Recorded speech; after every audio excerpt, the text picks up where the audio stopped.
हाँ, ये मैंने क्या कर दी? मैंने मैंने तुम्हें जन्म दिया, इससे बेहतर कि मैं मर जाती। मैंने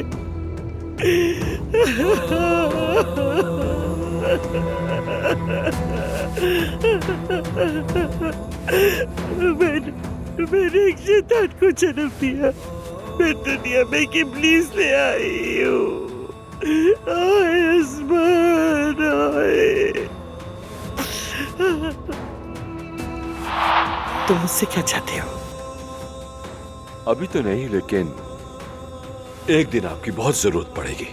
अगर आप वादा कर लें कि जो मैं चाहूंगा उस दिन अगर आप बगैर सवाल किए कर देंगी, तो मैं नियाजी को भी खत्म कर दूंगा और जिस शख्स पर वो भरोसा कर रहा है उसे भी।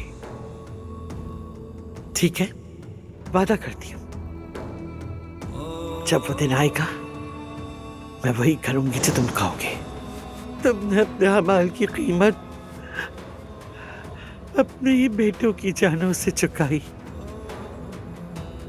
फिर भी तुम जिंदा क्यों? क्यों आसमा, तुम जिंदा क्यों? क्यों क्यों जिंदा हो तुम?